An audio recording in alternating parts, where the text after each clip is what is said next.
Salut à tous, j'espère que vous allez bien. Donc, je reviens encore vers vous pour vous parler des choses de cette réalité du visible. Alors, comme je le dis constamment dans mes vidéos, que Salomon dit qu'il n'y a rien de nouveau. Ce qui a été, c'est ce qui est et c'est ce qui sera encore. Que le physique est le reflet du non-visible. Et que le Créateur, le Père, par son verbe, parle tantôt d'une manière, tantôt d'une autre. Et l'on y prend point garde. Alors, toi qui m'écoutes aujourd'hui, si tu ne prenais pas garde autrefois, dès à présent, commence à prendre garde par rapport à ce que tu peux voir, par rapport à ce que tu peux entendre et que tes sens peuvent percevoir au travers de la nature.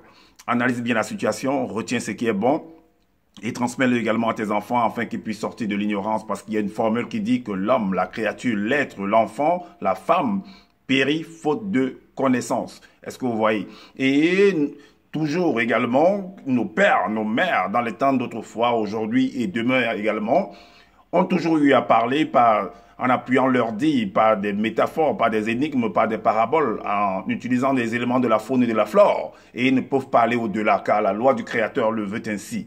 Alors, je reviens encore vers vous parce que ce personnage de Zulu Lassan, qui se dit alias Zulu Lassan, a fait un enseignement encore par rapport à la mort. Qu'est-ce qui se passe après la mort? Comme si lui, il était parti là-bas, il a vu ce qui se produit et tout et tout. Mais vous allez comprendre que il ne fait que lire dans les livres, en fait, pour venir expliquer. Est-ce que vous voyez? Et nous également, nous allons lire également dans les livres pour lui montrer, en fait, que ce que lui dit, en fait, ça n'a, tous ces références qu'il prend, sur lesquelles il s'appuie, en fait, c'est des choses, en fait, c'est des choses, en fait, qui se sont produites dans le visible, en fait. Est-ce que vous voyez? C'est des choses que les gens ont vues et ont essayé de caricaturer, vous voyez, pour montrer, pour révéler en fait que voilà ce qui se passe de l'autre côté. Est-ce que vous comprenez? Et ils ne sont pas allés là-bas, ils sont revenus pour dire que ben voilà, les trucs. Il va venir raconter que non, les gens, quelqu'un est sorti de son corps, il va dire Doubi, c'est faux tout ça. J'ai déjà démontré en fait qu'il y a ce qu'on appelle la phase de la fusion et la phase de la diffusion. Est-ce que vous comprenez? Alors, il y a la phase de la naissance, il y a la phase également qu'on va appeler la mort. Mais tout ça, c'est la même chose. C'est pile ou face. Est-ce que vous comprenez? Allez, maintenant, il a fait vraiment il a pris du temps pour pouvoir expliquer. C'est les mêmes choses qu'il explique toujours. Et chaque fois que tu reviendras toujours avec les mêmes choses là, je vais te rectifier pour te montrer que tu n'as rien compris en fait. Et montrer à ceux qui te suivent là également que eux aussi ils acceptent des choses, ils n'analysent pas parce qu'ils n'ont pas le temps. Est-ce que vous comprenez? Alors, j'ai appris. Et certainement, vous également, vous avez appris également, si ceux qui m'écoutent, et que A est égal à A'. Quand on prend en fait une figure, si on prend un triangle, on dit de dessiner par exemple, de faire la symétrie du triangle. Est-ce que vous voyez peut-être de A', de A. A, la symétrie de A sera A'. Donc le côté assuré va représenter en fait le côté invisible, imaginaire du côté en fait qui est souligné avec du très fort. Est-ce que vous comprenez? Vous savez de quoi je suis en train de parler. Donc vous comprenez par là que le côté, c'est ce qui traduit en fait que le physique est le reflet du non visible. Donc il y a deux principales réalités. Il y a le côté invisible et le côté visible. En d'autres termes, il y a le côté imaginaire et le côté matériel. Maintenant, dans les deux compartiments, il y a maintenant beaucoup de réalité. Est-ce que vous comprenez? Alors, il ne faut pas que les gens viennent raconter des bêtises, de n'importe quoi, parce que voilà, ils veulent pomper les ressources des uns et des autres. Si vous ne voulez rien comprendre, tant pis pour vous. OK? Donc, moi, je viens briser les seaux pour vous révéler les choses. Alors, donc, la naissance. La naissance, vous allez comprendre que la naissance, c'est pourquoi on parle en fait du changement d'état de la matière. Vous l'avez vu à l'école. Le changement d'état de la matière, ça veut dire que vous prenez de l'eau liquide, vous le mettez dans un congélateur. Alors, lorsque vous sortez après quelques minutes, quelques minutes ou quelques heures, selon la température, l'eau sort avec une autre forme. Est-ce que vous voyez? Il devient congelé. Maintenant, si vous mettez également l'eau au feu, et ainsi de suite, ça va également prendre une autre forme. Alors, donc, l'enfant qui va se retrouver dans le ventre dans la matrice de la femme. Avant d'entrer dans la matrice, il entre en tant que liquide. Mais avant d'être liquide là même, il y a un frottement. il y a une manifestation, c'est comme un champ magnétique en fait qui va se créer pour que le liquide puisse apparaître et puisse sortir et se retrouver dans la matrice de la femme et que cet enfant-là maintenant en tant que liquide va subir en fait des transformations. Et plus sortir de cette autre réalité-là de la matrice de la mère, de la femme, pour venir encore dans une autre réalité. Et plus tard, c'est ce qu'on appelle la naissance. Maintenant, il y a un autre chemin, il y a un autre processus. C'est-à-dire qu'après que tu sois là en train de vivre dans cette réalité, tu repars encore de l'autre côté. C'est ce qu'on appelle la roue de l'éternité. Alors, si il y a la naissance qui te permet de venir, qu'on va symboliser, qui sort de l'autre côté pour venir de ce côté-ci, comment appeler la naissance, et il y a un autre côté qui sort également de ce côté pour retourner de l'autre côté. C'est ce qu'on appelle la mort. Donc, c'est équivalent en fait. La mort est égale à la naissance. La naissance, la mort est égale à la naissance et la naissance est égale à la mort. Est-ce que vous comprenez ça? Donc, oui, si tu nais, automatiquement tu dois mourir. Si tu ne meurs pas, ça veut dire que le processus, le mystère de la roue de l'éternité n'aura pas en fait, ne prend pas effet en fait. Si tu ne meurs pas, ça ne prend pas effet, ça n'a plus sa place. Alors, pour que la roue de l'éternité puisse être effective, alors il faut que tu meurs. Donc, que tu rentres de l'autre côté. Alors, la vie, si A est égal à A', ça veut dire que tout ton vécu dans cette réalité du visible, qui est palpable, est également est équivalent à ce que tu fais dans le côté imaginaire, dans le côté spirituel, dans le côté invisible. Tout simplement, c'est mathématique en fait, c'est scientifique ce qui est expliqué là. Est-ce qu'on n'a pas besoin de faire, avoir bac plus, je sais pas, plus 9 pour pouvoir comprendre, ou bien être à Harvard, ou bien je sais pas quoi, ou à Yale, pour comprendre ces choses-là. Alors, si monsieur de Zoulasan n'arrive pas à vous expliquer ça, c'est parce qu'il ne comprend pas ces choses-là. Il vient vous expliquer des trucs des Djengu, des Mamiwata, des Doubissé qui sont partis, ils ont vu des endroits lugubres, des trucs, c'est du n'importe quoi. Je vais vous montrer où est-ce qu'il a pris ça, et puis il a transformé ça. Tout le monde peut le faire. Est-ce que vous comprenez? Alors, donc, la naissance est égale à la mort et la mort est équivalent à la naissance. Si le contexte, c'est pile face. Si ça ne se fait pas, il y a en fait, il y a défaut dans la roue de l'éternité. Ça veut dire que ça ne prend pas effet en fait. Or, la roue de l'éternité doit fonctionner. Voilà pourquoi tu dois rentrer de l'autre côté là-bas. Ce qui se trouve ici, qu'on peut voir, qu'on peut palper, c'est ce qui se passe de l'autre côté. La roue de l'éternité. Peut-être vous allez vous poser la question que, mais attends, mais comment se fait-il que quand il revient, ça veut dire si il y a la roue, ça veut dire qu'il va revenir de temps en temps. Mais quand tu fais un enfant, par exemple, cet enfant-là a tes empreintes et cet enfant continue à rester, il va se perpétrer. Maintenant, vous allez me dire que peut-être que non, quelqu'un va partir, il ne va pas faire d'enfant et tout et tout. Mais même s'il ne fait pas d'enfant, il y a toujours, c'est-à-dire que la lignée, parce qu'au départ, il y a une femme et un homme. Même si celui-là aujourd'hui ne fait pas d'enfant, mais attends, il n'est pas le seul enfant, ou la seule femme, ou la seule fille, pour pouvoir perpétrer. D'autres vont perpétrer également. Donc, les attributs de l'homme et de la femme continuent à se manifester, à se perpétrer. C'est un peu comme le mystère du zoom. Est-ce que vous voyez? Donc, quand on zoome quelque chose, ça s'agrandit. Quand on dézoome, ça revient encore au point initial, donc au noyau. Est-ce que vous voyez? Et c'est éternel. C'est ça la mort, c'est ça la naissance. Rien à expliquer, à raconter du n'importe quoi. C'était juste l'introduction pour vous montrer à peu près ce que signifie la mort et la naissance.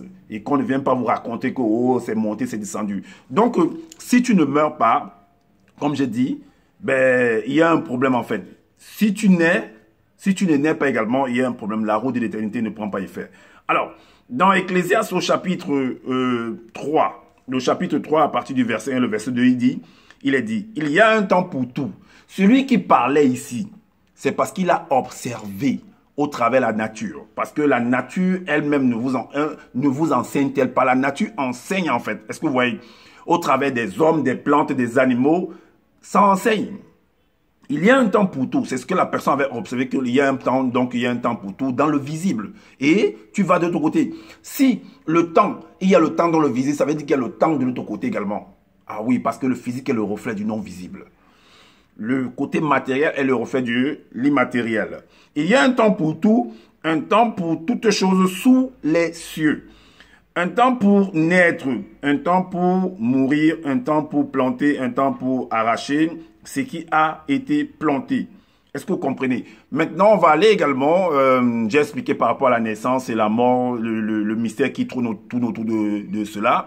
Donc, maintenant, vous allez comprendre que en prenant par exemple le livre, en prenant le livre de ce monsieur qu'il appelle le livre le plus puissant, si c'est quoi qu'il raconte, je sais pas.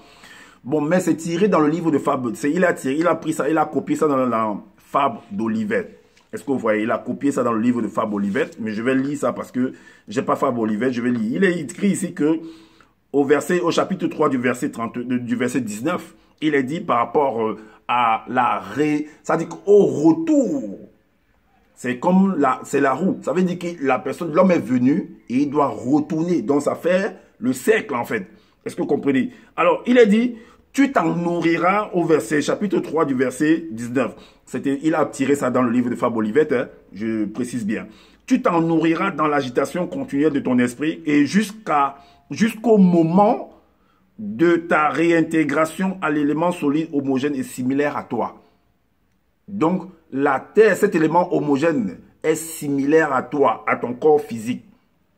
Donc, tu dois réintégrer. Si tu ne réintègres pas cet élément-là, la roue de l'éternité, en fait, devient nulle.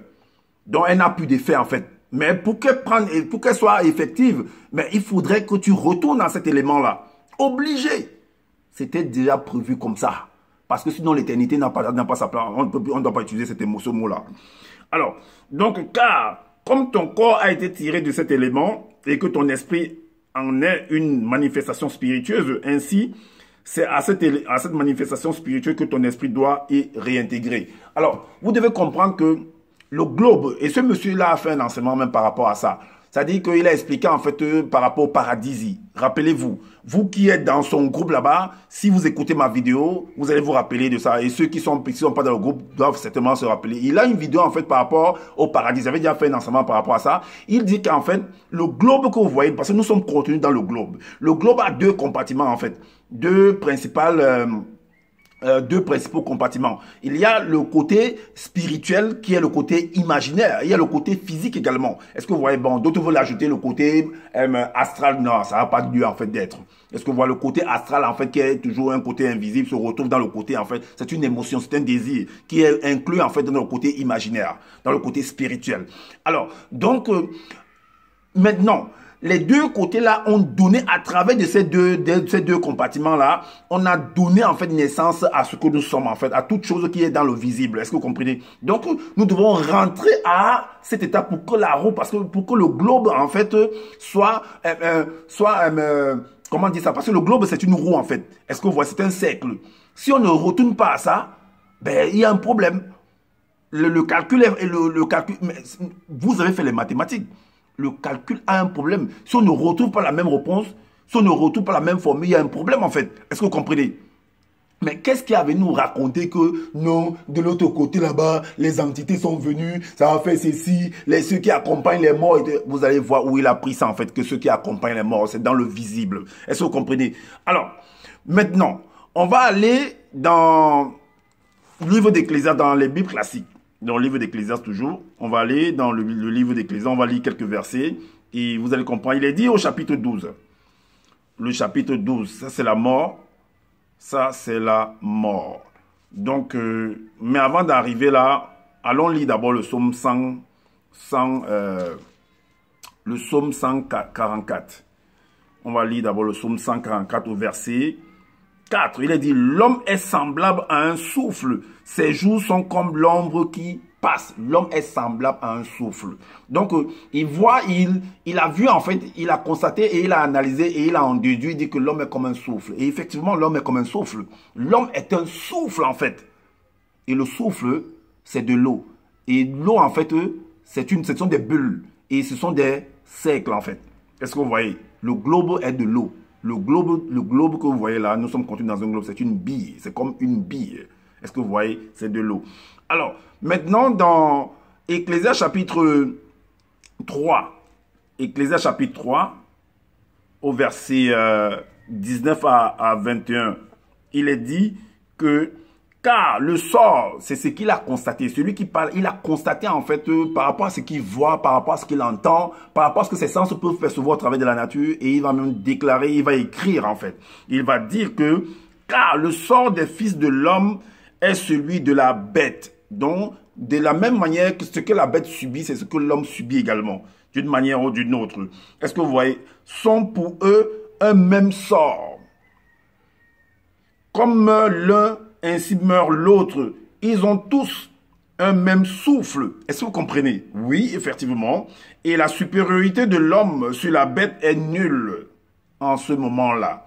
Donc, puisque vous subissez les mêmes choses. Car tout est vanité. On subit les mêmes choses. Je meurs, je mange comme tu manges, je tue, tu tues aussi. On subit les mêmes choses. Donc, le froid nous tape, le soleil nous tape. Il y a des suites. Donc, tous les mots qu'on va donner, les qualificatifs qu'on va donner là, attribués à tous ces éléments, la faune et la flore. L'homme subit le suicide, les animaux subissent le suicide, les voitures écrasent l'homme, les voitures écrasent les animaux, et ainsi de suite. L'homme tue les animaux tuent l'homme, ainsi de suite. Alors, tout va dans un même lieu.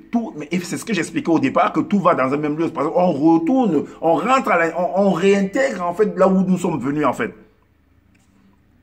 Tout a été fait de la poussière et tout retourne à la poussière. Qui est celui qui sait si le souffle des fils de l'homme monte en haut et si le souffle de la bête descend en bas dans la terre?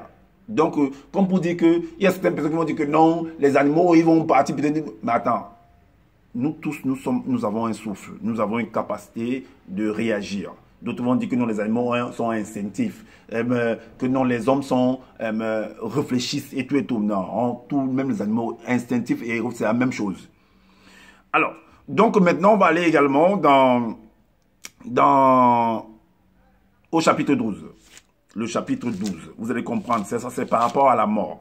Le chapitre 12.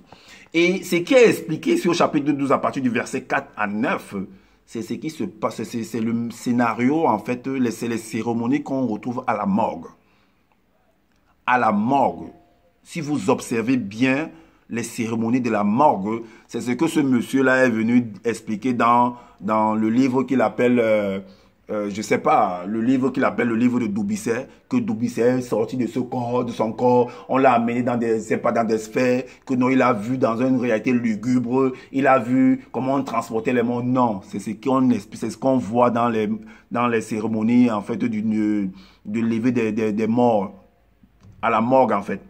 Et les hommes qui travaillent à la morgue, c'est ça qu'il a été d'expliquer, mais sous une autre forme, en fait. Est-ce que vous comprenez? C'est le même scénario, en fait. Si vous n'avez pas compris, observez très très bien.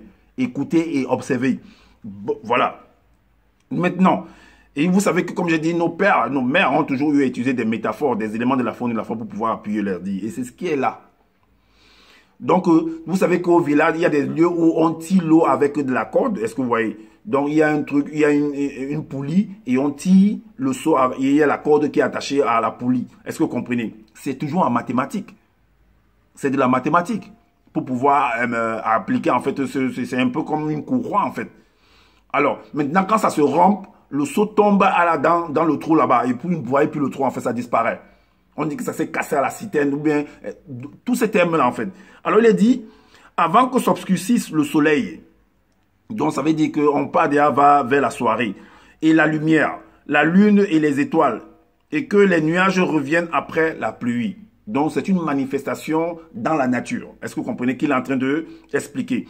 Temps où les gardiens de la maison tremblent. Donc, il explique le moment. Il explique en fait l'effervescence qu'il y a pendant cette cérémonie-là. Quand on vient faire une levée de corps à la morgue. Est-ce que vous comprenez?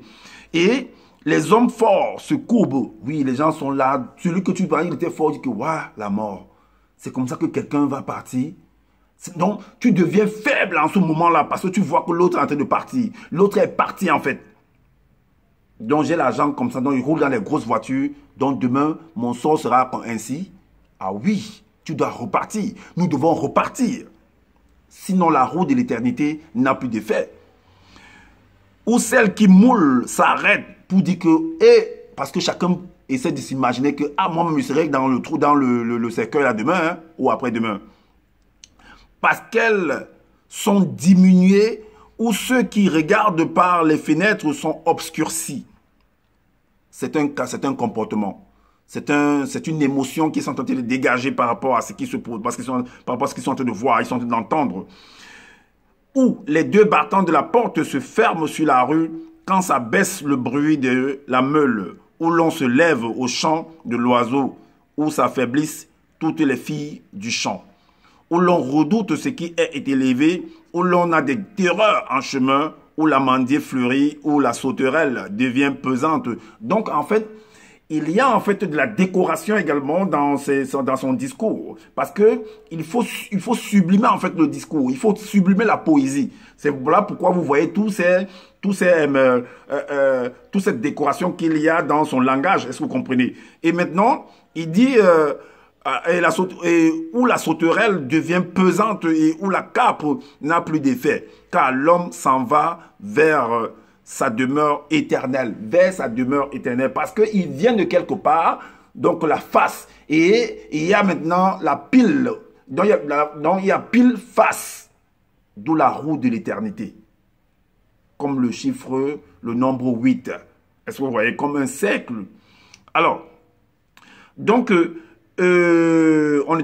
car l'homme s'en va vers sa demeure éternelle, et les pleureurs parcourent les rues. Donc vous voyez que c'est une cérémonie de lever des couleurs où on fait une procession, une procession,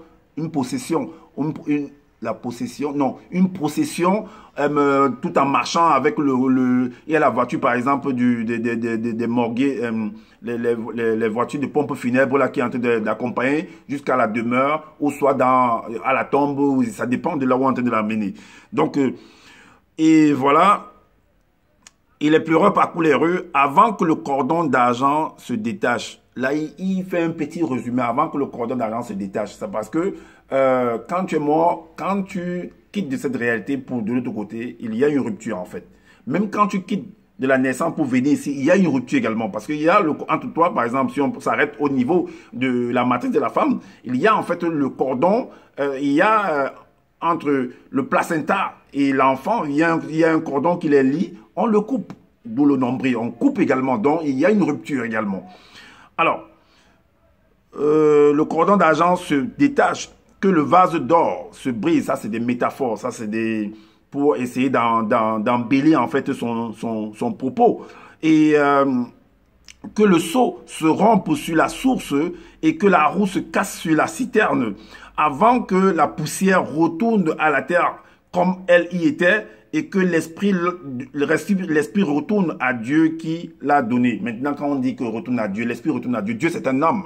L'esprit retourne comment à Dieu? Donc, tout réintègre, parce que tout repart à celui qui a donné. Est-ce que vous voyez? Donc, le globe, les compartiments de l'esprit, le globe a un compartiment, a un côté de l'esprit, qu'on appelle l'esprit, le côté imaginaire qu'on ne voit pas. Il y a le côté palpable, physique, qu'on peut voir comme la terre, on voit, on touche. Donc, ça repart là-bas.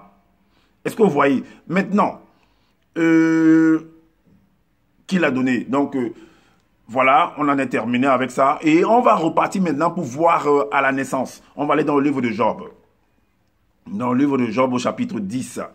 Ça, c'est la naissance, en fait. Vous allez voir, on va prendre quelques versets pour pouvoir vous montrer, en fait, comment un peu ça se produit. Bien que vous le savez déjà, vous le sachiez déjà. Donc là, il est dit au chapitre 10, du verset 8 à 11, il est dit, « Tes mains m'ont formé, elles m'ont créé, elles m'ont fait tout entier. » Est-ce que vous voyez? Elles m'ont... Souviens-toi que tu m'as façonné comme de l'argile. Souviens-toi que tu m'as façonné comme de l'argile. Ne m'as-tu pas coulé comme du lait? Ne m'as-tu pas caillé comme du fromage? Tu m'as revêtu de peau et de chair. Tu m'as tissé d'os et de nerfs. Est-ce que vous voyez? Tu m'as tissé d'os et de nerfs. Donc là, c'est un peu la carcasse que vous voyez là. Donc, c'est un peu cette partie visible qu'on peut toucher, qui est palpable. Maintenant, et à l'intérieur, il y a des composants en fait. C'est un peu comme si vous prenez l'exemple d'un téléviseur. Quand vous voyez le téléviseur, vous voyez la coque, vous voyez les vitres qui sont là. Mais à l'intérieur du téléviseur, si vous ouvrez le téléviseur, vous allez voir des composants. Vous allez voir la carte mère. Vous allez voir beaucoup de composants à l'intérieur. Et il y a un câble. Il y a un câble qu'on va mettre qu'on va introduire en fait dans une prise.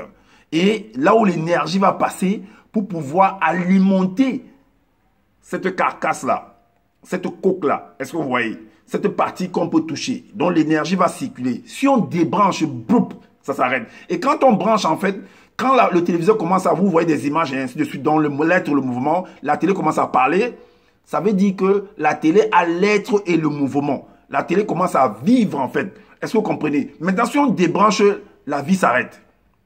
Parce qu'elle n'est plus alimentée. Donc, elle retourne. Mais les éléments là qui ont servi à fabriquer en fait cette carcasse comme différents composants viennent de la terre, viennent des éléments de la poussière. Est-ce que vous voyez? Et elles retourneront à cet élément-là. Le fer, tous ces jeux, ça retournera là-bas. Parce que rien ne se perd. C'est ce qu'on appelle la roue de l'éternité. Maintenant, on va aller en fait dans le livre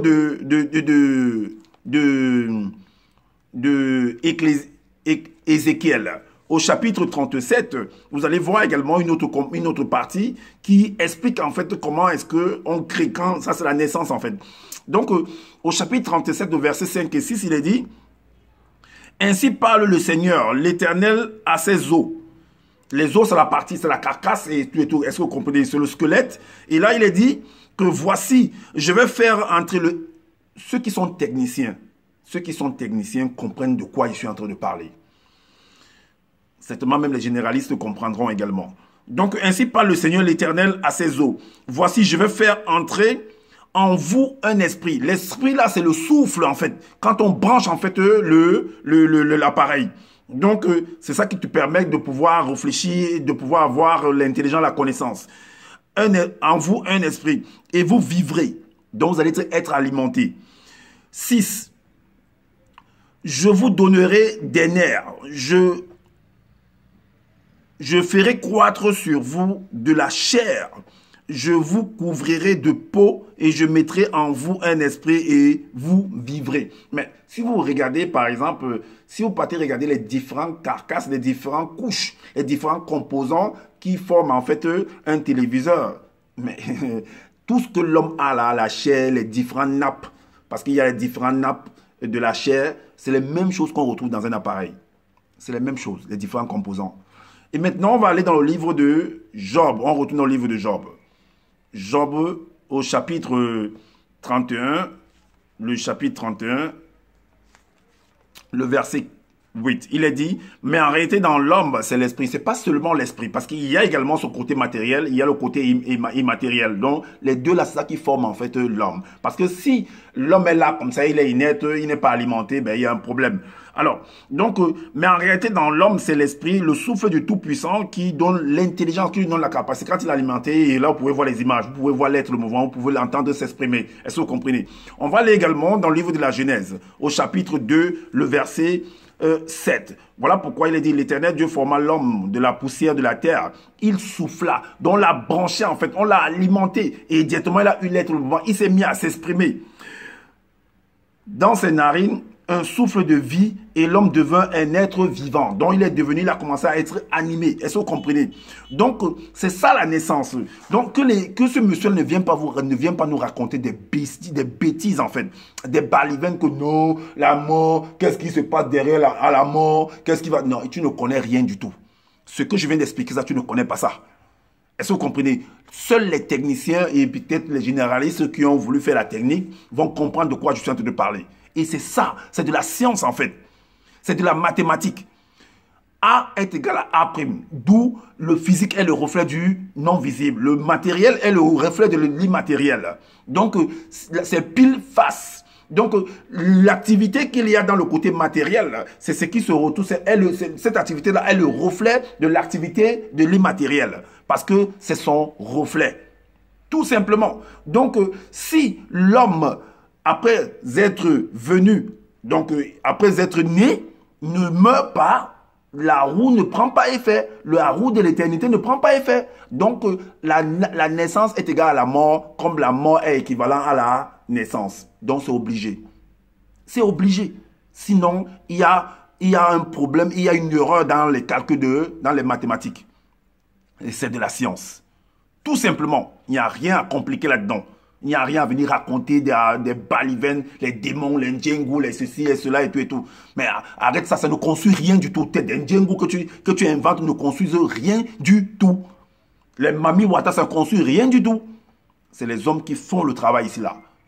L'homme qu'on peut toucher, voir. C'est eux qui accomplissent des choses, des grandes choses, des grandes constructions, des grandes réalisations. Et non ce que tu viens nous raconter à longueur de journée, tous les dimanches que tu viens bavader, tu racontes n'importe quoi. Parce que tu veux, soi-disant, faire malin en parlant ton doigt là, que tu ne maîtrises même pas. Le langage que tu ne maîtrises même pas. Donc voilà, en quelques mots, ce qui représente ce qui se passe de l'autre côté après la mort. Ce que ça représente la mort, ce que ça représente la naissance. A est égal à A'. La symétrie. Est-ce que vous voyez? Donc, partagez massivement cette vidéo, c'est en fait de faire connaître en fait l'imposture de cet homme-là qu'on appelle Zulu Lassan. Et abonnez-vous massivement également à ma chaîne, afin de toujours, voilà, de me motiver dans ce travail que je suis en train de faire. Et également, laissez-nous des commentaires. Activez, bien entendu, activez la cloche de notification pour être averti des prochaines vidéos. Et laissez-nous des commentaires pour nous faire comprendre ce que vous en pensez. Et si vous trouvez que voilà, qu'il y a des manquements par rapport à ce que je viens de dire, parce que je n'ai pas la science infuse, ben, faites des vidéos également qui, dans ce sens-là, et cela permettra de veiller, de réveiller également les uns les autres. Et puis, ben voilà, ce sera bénéfique pour tout le monde. Est-ce que vous voyez? Et je vous demande de prendre soin de votre famille et de prendre soin de votre santé. Et je vous dis à bientôt pour une prochaine vidéo. Ciao.